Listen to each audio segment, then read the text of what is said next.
നമസ്കാരം, സിറ്റി ന്യൂസിലേക്ക് സ്വാഗതം. ഈ വർഷത്തെ ഹജ്ജ് തീർത്ഥാടനത്തിന് കോഴിക്കോട് നിന്നുള്ള തീർത്ഥാടകരിൽ 516 പേർക്ക് കണ്ണൂരിൽ നിന്ന് പോകാനുള്ള സൗകര്യം ഒരുക്കിയിട്ടുണ്ടെന്ന് ഹജ്ജ് കമ്മിറ്റി ചെയർമാനും BJP ദേശീയ ഉപാധ്യക്ഷനുമായ AP അബ്ദുള്ളക്കുട്ടി കണ്ണൂരിൽ വാർത്താ സമ്മേളനത്തിൽ അറിയിച്ചു. കണ്ണൂരിനെ അപേക്ഷിച്ച് കോഴിക്കോട് നിന്നുള്ള യാത്രാ ചെലവ് കൂടുതലാണെന്ന പരാതി പരിഗണിച്ചാണ് ഇത്തരത്തിലൊരു മാറ്റം വരുത്തുന്നതിന് കേന്ദ്ര ഗവൺമെൻറ് അനുമതി നൽകിയതെന്നും അദ്ദേഹം പറഞ്ഞു.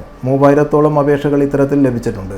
നറുക്കെടുപ്പിലൂടെ ഇത് പരിഗണിക്കുമെന്നും AP അബ്ദുള്ളക്കുട്ടി കൂട്ടിച്ചേർത്തു. കണ്ണൂരിൽ അപേക്ഷിച്ച് കോഴിക്കോട് 40,000 രൂപയുടെ ചാർജ് വർധനവാണുള്ളത്. കോഴിക്കോട്ട് നിന്നും ഹജ്ജിന് പോകുന്ന തീർത്ഥാടകരിൽ 3000 ആളുകൾ സാമ്പത്തിക പ്രയാസങ്ങളെല്ലാം പറഞ്ഞുകൊണ്ട് അവർക്ക് കോഴിക്കോട് നിന്ന് കണ്ണൂരിലേക്ക് മാറ്റി തരണമെന്നുള്ള ശക്തമായ ആവശ്യം ഹജ്ജ് കമ്മിറ്റിയുടെ മുമ്പിലും കേന്ദ്ര മൈനോറിറ്റി വകുപ്പിൻ്റെ മുമ്പിലും വന്നു. ഈ വിഷയം ഞങ്ങൾ ചർച്ച ചെയ്തു. ബഹുമാനപ്പെട്ട മന്ത്രി കിരൺ റിജിജുവും ഹജ്ജ് കമ്മിറ്റി ചെയർമാനും ഒഫീഷ്യൽസും എയർ ഇന്ത്യയുമായി ചർച്ച ചെയ്തതിൻ്റെ അടിസ്ഥാനത്തിൽ ചെറിയൊരാശ്വാസം കിട്ടിയിരിക്കുകയാണ്. വലിയൊരാശ്വാസമല്ല.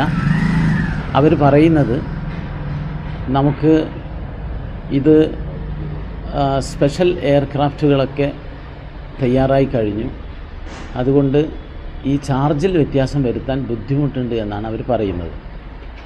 അവസാനം ഗവൺമെൻറ്റിൻ്റെ നിർബന്ധത്തിന് വഴങ്ങിക്കൊണ്ട് കോഴിക്കോട്ട് നിന്നും 516 തീർത്ഥാടകരെ കണ്ണൂരിലേക്ക് മാറ്റാൻ തീരുമാനിച്ചിരിക്കുകയാണ്. ഏകദേശം 3 എയർക്രാഫ്റ്റ് വരും. 516 ആളുകൾ എന്ന് പറയുമ്പോൾ ഞങ്ങളുടെ മുമ്പിലുള്ള ബുദ്ധിമുട്ട് 3000-ഓളം തീർത്ഥാടകർ എയർപോർട്ട് മാറ്റണമെന്നുള്ള അപേക്ഷ വന്നിട്ടുണ്ട്. ഏതായാലും കൂടുതൽ അപേക്ഷ വരികയാണെങ്കിൽ സാധാരണ നമ്മൾ തീർത്ഥാടകരെ തിരഞ്ഞെടുക്കുന്നത് പോലെ നറുക്കെടുപ്പിലൂടെ തിരഞ്ഞെടുക്കേണ്ടി വരും എന്നുള്ള ഒരു കാര്യമാണ് എനിക്ക് അറിയിക്കാനുള്ളത്.